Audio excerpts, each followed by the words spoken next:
Welcome back to Access Anime. My name is Henshin Ikeda, and I'll be doing a walkthrough review of Naruto Shippuden episode 320. Now, if you remember from last episode, we find out the samurai are attacking the reanimated shinobi. Now, among the reanimated shinobi, there's Shu, as well as Kamimori, among the rest of the reanimated shinobi, just to mention a few of them, of course. But moving on past that, we're taken into another pointless flashback.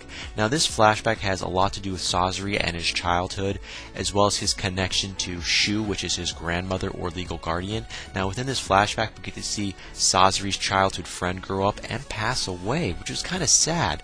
But also, we get to see Sasori's puppets, which are in the form of his parents, which have also passed away, and it is just creepy as fuck. Plain and simple, it was creepy. Now, moving on past that, in the present, we get to see Puppet Master versus Puppet Master, Kankaru versus Shu. Hey, I love it! However, the end result being a stalemate, and that's where the episode ends, and all my final thought and rating at the end of the clip, so stay tuned. But let's dive right on in. So we open up this episode with Kakashi. Now, Kakashi's confirming with HQ that Omahyu has gone missing or MIA. I have no idea why Omahyu would walk away. He is a powerful shinobi, but he's no Jonin. Why would he walk away? Now, the Raikage is pissed off. He wants to know where Omahyu is at. I don't even know where he's at, to be honest. However, Karu, which is Omahe's partner, believes he had to have a better motive for walking away. So he had to have a better motive just to walk away from, this shinobi war. Now it gets better. Apparently, Omahe, he went to Battlefield 7. So the last report that came from Battlefield 7 was that they were being overwhelmed by 2,000 white Zetsui. That's a lot of white Zetsui in my opinion. Now, apparently there's a supply unit that went missing along the way to Battlefield 7. And that's a big deal. They were going to resupply all the shinobi that were in Battlefield 7. But among the supply unit members, there's another unit called the Thundercloud unit. Among the supply unit members, 7 kids are in the Thundercloud unit, and apparently, gets better, Omahe, or Omahyu, depending on how you want to say his name, of course, Omahe knows all 7 of the kids within the Thundercloud unit. Apparently, he's also a member of the Thundercloud unit. He's like the teacher, the sensei. So that's why he went MIA to go to Battlefield 7. He wants to see if there's any survivors. I mean, that's definitely dramatic. I mean, if these kids die, he's probably going to feel the effects. He might break down. These kids might be reanimated and used against him. Ever think about that? That would definitely be a mind fuck right there. But moving on past that, we're taking to a little cutscene with Omahyu. Yet again, he requests 1 hour to check on the 7 students which are part of the Thundercloud unit. So he asked the Raikage, give me 1 hour. If I don't finish this in 1 hour, I'm done. Now, apparently Guy, Lee, Kakashi, as well as Sai are going to help Omahyu with his mission, but they're not joining with him right away. At the end of the episode, they end up joining him. Now, Naruto's clone is the closest person of powerful strength that's near him. So Naruto's clone joins Omahyu. They're an interesting, partner right there. Partnership going on.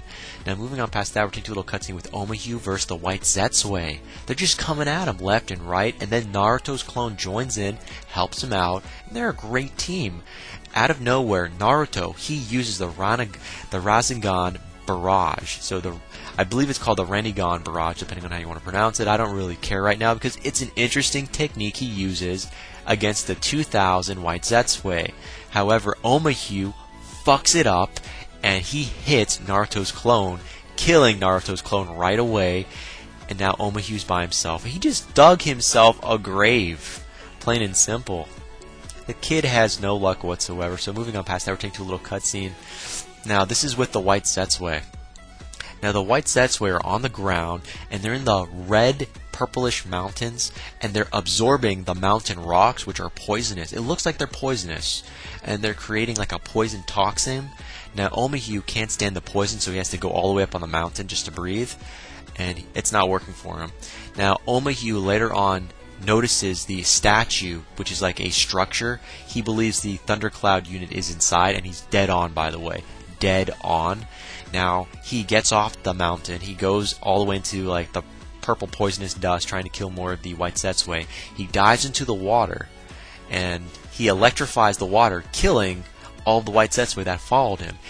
Now I thought it can't get any better than this, but it does. After he kills all the white Zetsui that follow him inside the water, he gets out of the water, he goes into he gets close to the statue where all the white Zetsui are around, and the Thundercloud unit, which is made up of 7 kids, comes out and they make their last stand.